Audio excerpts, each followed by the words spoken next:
வீட்டில் இருக்கிற மற்ற குழந்தைங்க கூட கொஞ்சம் டிஸ்டன்ஸ் மெயின்டைன் பண்ணிக்கிட்டு இருக்காங்க. ஆனா இந்த அஞ்சலி அவ கூட ரொம்ப ஒட்டிக்கிட்டு இருக்காளே. முதல்ல சுடர்கிட்ட இருந்து அஞ்சலியை பிரிக்கணும். பிரிக்கிறேன்.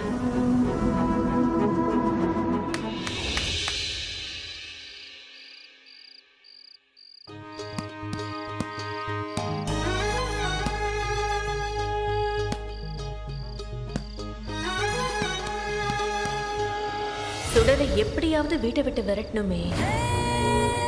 அப்படி சுடரை விரட்டணும்னா குழந்தைங்க கிட்ட இருந்து அவளை பிரிக்கணும். இந்த அபி, கவின், காவியாவோடலாம் பிரச்சனை இல்லை. ஈஸியா சுடர்கிட்ட இருந்து பிரிச்சிடலாம். ஆனா இந்த அஞ்சலி தான் அவளோட ரொம்ப அட்டாச்சா இருக்கா. முதல்ல அஞ்சலியை தான் சுடர்கிட்ட இருந்து பிரிக்கணும்.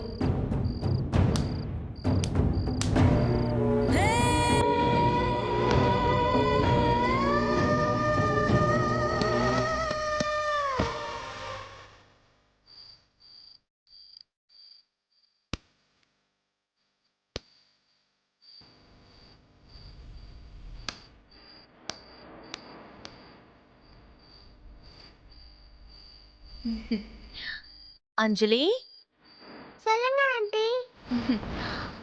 ஆண்டி உன்கிட்ட ஒன்று கேட்கவா? கேளுங்க. டாடி சுடரை கல்யாணம் பண்ணிக்கிட்டதுல உனக்கு ஹாப்பியா?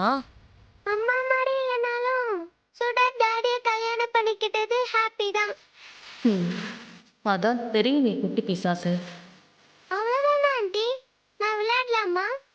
இல்ல இல்ல, இரு, நான் கொஞ்சம் பேசணும். பேசுங்க. நான் ஒரு விஷயம் சொன்னா உனக்கு இப்ப புரியுமான்னு தெரியல.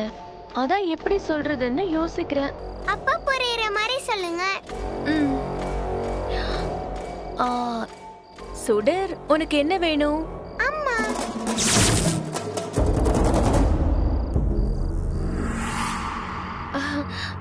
அம்மாவா? அப்படின்னு யார் உன்கிட்ட சொன்னது? பாட்டி, ராமையா, சுடர் எல்லாருமே தான் சொன்னாங்க. அவங்க உன்கிட்ட பொய் சொல்லிருக்காங்க. உன்னோட டாடிய கல்யாணம் பண்ணிக்கிட்டதுனால மட்டும் சுடர் உனக்கு அம்மாவாயிட முடியாது.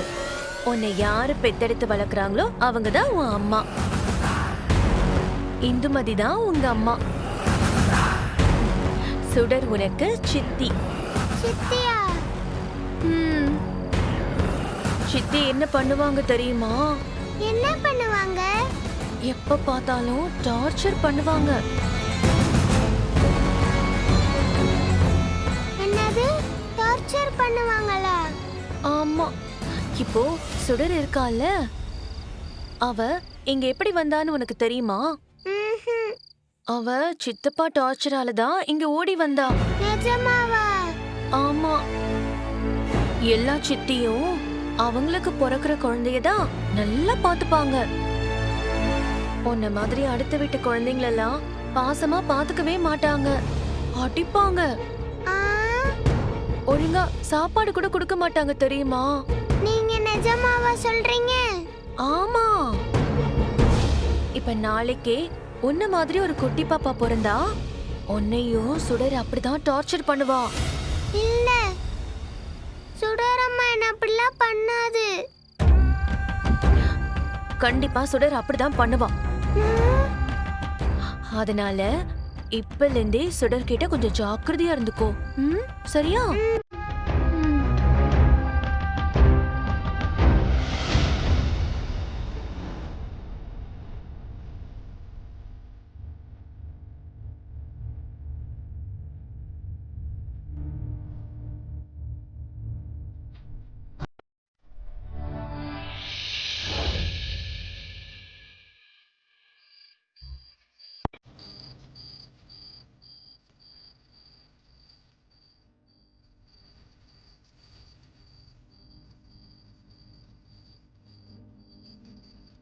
அஞ்சலி,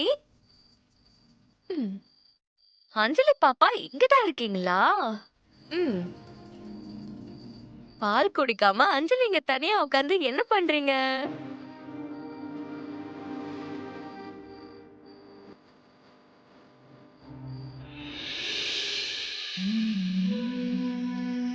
அஞ்சலி, என்னாச்சு?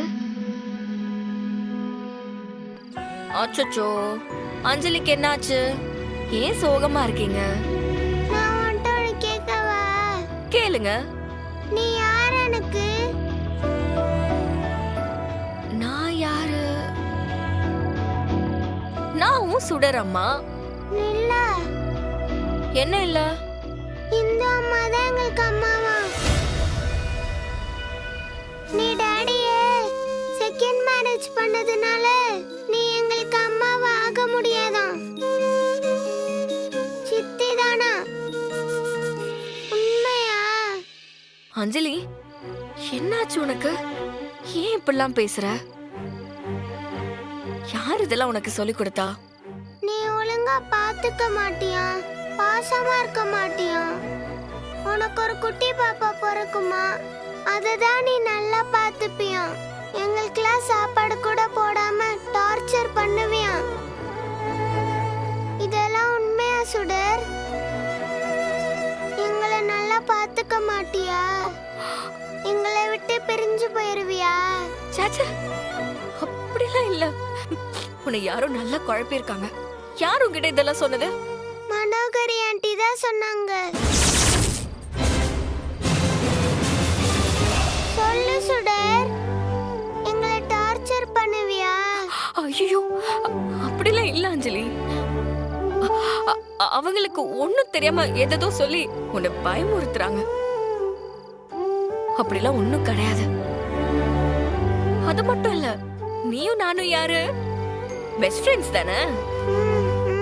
நான் எப்படி உன் மேல பாசமா இருப்பேன்னு உனக்கே தெரியும்ல. மனோகரி ஆண்டி நான் உன்னை டார்ச்சர் பண்ணுவேன்னு சொன்னா, சுடர் அப்படிலாம் பண்ண மாட்டா, அவ என் ஃப்ரெண்டு அப்படிதானே சொல்லிருக்கணும். அதை விட்டுட்டு அவங்க சொல்றதெல்லாம் நம்பலாமா? அப்போ உனக்கு குட்டி பாப்பா பிறந்தா எங்களை டார்ச்சர் பண்ண மாட்டியா? இல்லடா தங்கம், நான் உன் மேல, அபி அக்கா மேல, கவின் அண்ணா, காவ்யா எல்லார் மேலயும் பாசமா தான் இருப்பேன். நீ எதையும் யோசிச்சு குழப்பிக்காம இந்த பாலை குடிச்சிட்டு தூங்குங்க. இங்க பாரு, யாரு என்ன சொன்னாலும் சரி, எப்பயுமே நான் உன் கூட தான் இருப்பேன். என்னைக்கும் நான் உன் சுடர் அம்மா. போதுமா? இந்த பாலை குடி. எனக்கு வேணாம், எனக்கு தூக்கமா வருது. நான் தூங்கட்டுமா?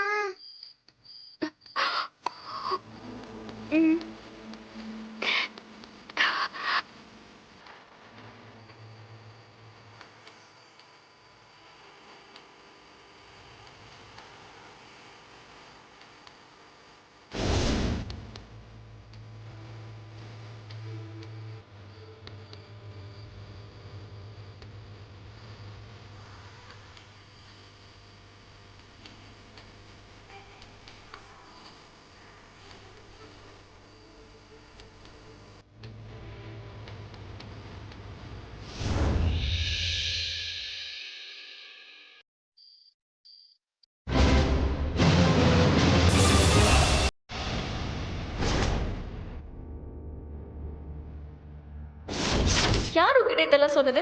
மனோகரி ஆண்டி தான் சொன்னாங்க.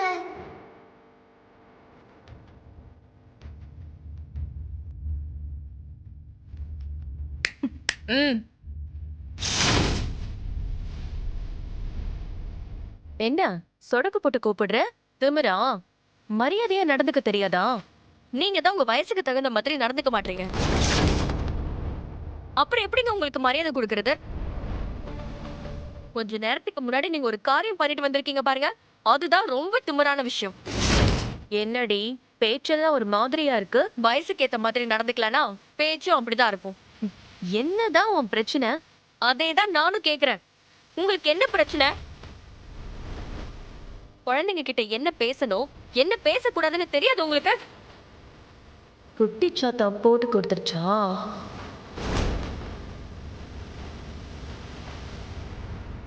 நான் யார்கிட்ட என்ன பேசினேன்? அஞ்சலி கிட்ட போய் நான் அவளோட அம்மா இல்ல சித்தி, எனக்கு பிறக்கிற குழந்தைய நான் நல்லா பாத்துக்குவேன், அவளை ஒழுங்கா பாத்துக்க மாட்டேன், அது இதுன்னு இஷ்டத்துக்கு சொல்லிருக்கீங்க. அதுவா? ஆமா சொன்னேன். அதுக்கு என்ன இப்போ? ஏன் அப்படி சொன்னீங்கன்னு தான் கேக்குறேன். ஏன் அப்படி சொன்னா அதுதானே உண்மை. நான் ஒன்னும் பொய் சொல்லலையே. எழிலுக்கு நீ செகண்ட் வைஃப் தானே, அப்படின்னா நீ குழந்தைங்களுக்கு அம்மா இல்லையே, சித்தி தானே. சித்தி கல்யாணத்துக்கு அப்புறம் என்ன பண்ணுவாங்களோ அதுதானே நான் சொன்னேன். ஏன் உன் சித்தியும் உன்னை அப்படித்தானே வளர்த்தா? அது நாளைக்கு அஞ்சலிக்கும் நடக்கும்னு அவளுக்கும் தெரியணும்ல, அதனாலதான் சொன்னேன். இனிமேலும் சொல்லுவேன். நீ என்னமோ அவளை 10 மாசம் வயித்துல சுமந்து பெத்த அம்மா மாதிரி உரிமை கொண்டாடுற. ஒரு குழந்தைக்கு அம்மாவாகணும்னா 10 மாசம் வயித்துல சுமந்து பெத்தெடுக்கணுங்கிற அவசியம் கிடையாது. அன்போடையும் பாசத்தோடையும் அக்கறையோட அந்த குழந்தைங்களை நல்லா பாத்துக்கிட்டாலே போதும். அதெல்லாம் உங்களுக்கு எங்க தெரிய போகுது? 24 ஹவர்ஸ் என்ன எப்படி கவுக்கலாம், எப்படி என்ன வீட்டை விட்டு துரத்தலாங்கிற தாட்ஸ்ல இருந்தா நீங்க குழந்தைங்களை பத்தி பேசலாமா? ஏய், ரொம்ப பேசாத. என்னமோ உனக்கு தான் எல்லாம் தெரிஞ்ச மாதிரி நீ என்னதான் உருட்டினாலும் குழந்தைங்களுக்கு நீ சித்தி தான். நான் அஞ்சலி கிட்ட மட்டும் இல்ல, இந்த விஷயத்த அபி, கவின், காவியா எல்லார்கிட்டயும் சொல்ல போறேன். என்ன பண்ண முடியும் உன்னால? இங்க பாருங்க, உங்களுக்கு அவ்வளவுதான் லிமிட். இனிமே அஞ்சலி கிட்டயோ இல்ல மத்த குழந்தைங்க கிட்டயோ இப்படி பேசுற வலையை வச்சுக்காதீங்க. மீறி இந்த மாதிரி ஏதாவது பேசுனீங்கன்னா அப்படிதான் பேசுவேன். என்ன பண்ணுவ? உங்க இஷ்டத்துக்கு என்ன வேணா பேசுறதுக்கு இது உங்க குடும்பம் கிடையாது, என் குடும்பம். அஞ்சலி என் பொண்ணு, இது என்னோட குடும்பம்.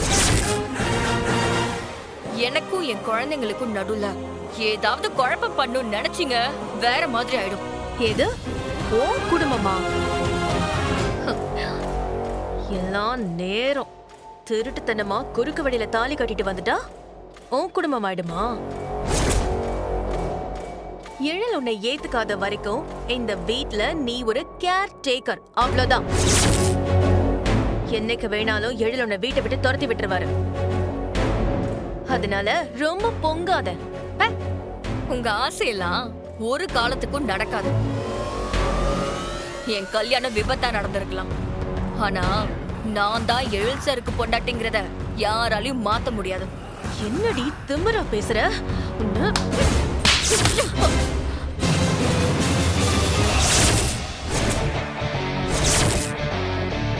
இந்த கை உங்கிற வேலையெல்லாம் வச்சுக்காதீங்க. உங்களுக்கு மரியாதை வேணும்னா நீங்க மரியாதையா நடந்துக்கோங்க, இல்லைன்னா இந்த வீட்லயே இருக்க மாட்டீங்க.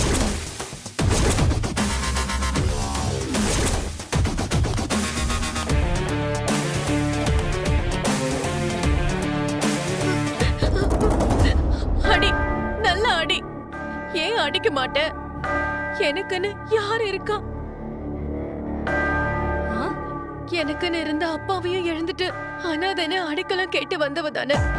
நல்லா அடி, நான் வாங்கிதானே ஆகணும். இதுவோ வீடு, நீ இஷ்டத்துக்கு பேசலாம், அடிக்கலாம். என் அப்பா மட்டும் உயிரோட இருந்திருந்தா எனக்கு இந்த நிலைமை வந்திருக்குமா? எழில் அடிச்சா? எதுக்கு அடிச்சா? என்னாச்சு மனோ? ஒண்ணும் இல்ல எழில், ஒண்ணும் இல்ல. ஒண்ணும் இல்லனா உன்னை எதுக்கு அவ அடிக்கிறா? நீ ஏன் அடற? அது வந்து என்ன பிரச்சனைன்னு தெளிவா சொல்லு மனோ. எதுக்கு உன்னை அடிச்சா? மனோ, கேக்குறேன்ல, என்ன நடந்துச்சுன்னு தெளிவா சொல்லு. எங்களுக்குள்ள ஏதோ பேசிக்கிட்டோம், அது உன்கிட்ட சொன்னா சரியா இருக்காது. என்னால உங்களுக்குள்ள இதுக்கு தேவையில்லாத பிரச்சனை. வேண்டாம் எழில், நான் எதுவுமே சொல்லல. உனக்காக எவ்வளவோ தாங்கிக்கிட்டேன், இதையும் ஈஸியா எடுத்துக்கிற. ஒண்ணும் இல்ல, நீ போ. மனோ, என்ன நடந்துச்சுன்னு சொல்ல போறியா இல்லையா? இல்ல எழில், வேண்டாம், என்னோட போகட்டும். சொல்ல போறியா இல்லையா?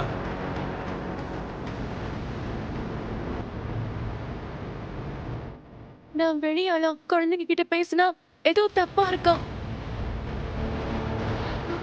ஒழுங்கா இருந்துக்கோ, இல்லைன்னா இந்த வீட்லயே இருக்க கூடாதுன்னு மிரட்டுறா, அடிக்கிறா.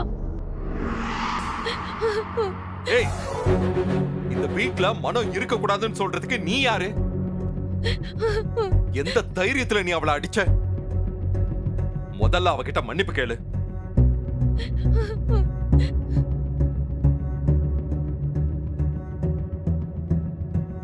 அவளை ஏன் பாக்குற? முதல்ல மன்னிப்பு கேளு. அவங்க என்ன பண்ணாங்கன்னு தெரியுமா உங்களுக்கு? அவ என்ன பண்ணாலும் நீ அவளை அடிச்சது தப்பு. முதல்ல மன்னிப்பு கேளு. கேட்க முடியாதுங்க. இங்க பாருங்க, நீங்க என்ன திட்டுங்க, வேண்டான்னுலாம் சொல்லல. ஆனா திட்டுறதுக்கு முன்னாடி உங்களுக்கும் எனக்கும் விருப்பம் இருக்கோ இல்லையோ, கல்யாணம்னு ஒண்ணு ஆயிடுச்சு. நீங்க என் புருஷன், நான் உங்க பொண்டாட்டி. இப்படி மூணாவது ஆள் முன்னாடி திட்டுறது நல்லா இல்லைங்க. உங்களுக்கு என்ன திட்டணும்னு தோணுச்சுன்னா நான் ரூம்ல இருப்பேன், வந்து திட்டிக்கோங்க. இவங்க முன்னாடி எல்லாம் திட்டு வாங்க முடியாது. ஏய், சுடர், ஏய், என்ன திமிரா? இப்ப நீ நிக்க போறியா இல்லையா? என்ன நினைச்சுக்கிட்டு இருக்கா இப்ப மனசுல? இவ்வள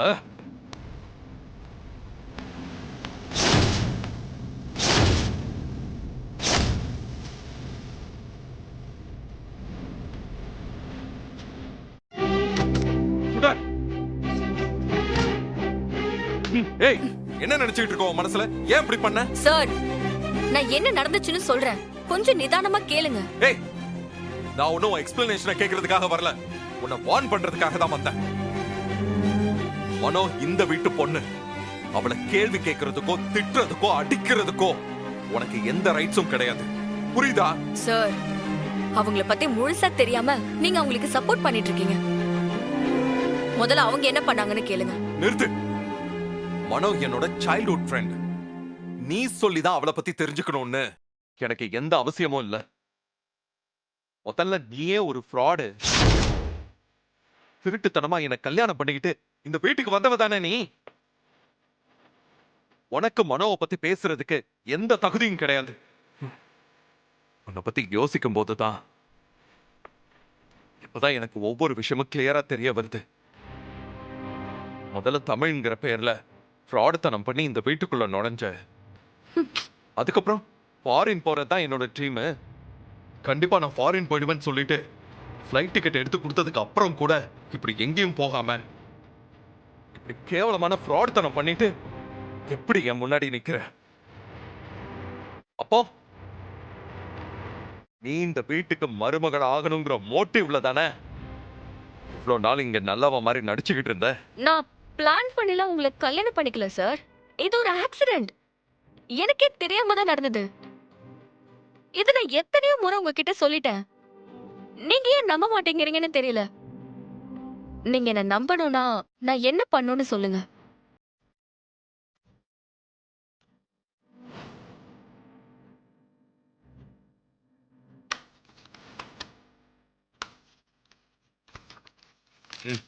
இந்த கான்ட்ராக்ட்ல சைன் பண்ண அப்புறம் நான் உன்னை நம்புறேன். என்ன கான்ட்ராக்ட் சார்? நமக்கு நடந்த கல்யாணத்துல உனக்கு விருப்பம் இல்லைன்னு எழுதி இருக்கு.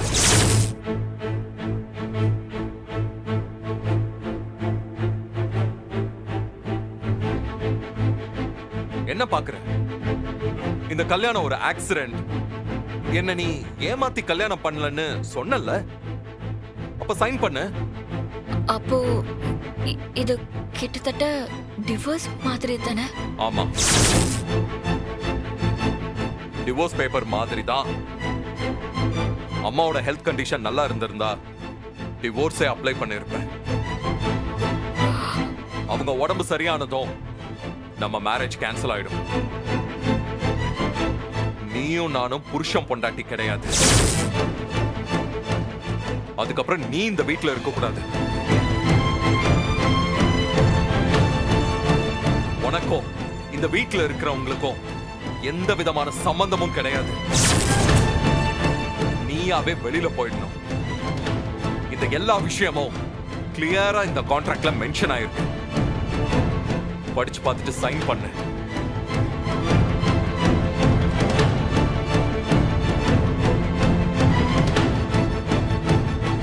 இன்னும் 3 மாசத்துல அம்மா ஃபுல்லா கியூர் ஆயிடுவாங்க. அது வரைக்கும் நீ இந்த வீட்ல இருக்கலாம். அவங்களுக்கு உடம்பு சரியானதும் நீயாவே இங்க இருந்து போயிடணும். அதுக்கப்புறம் வேணா நீ சொன்ன கதையெல்லாம் உண்மைன்னு நான் நம்புறேன். இப்போ இந்த கான்ட்ராக்ட்ல சைன் பண்ணு.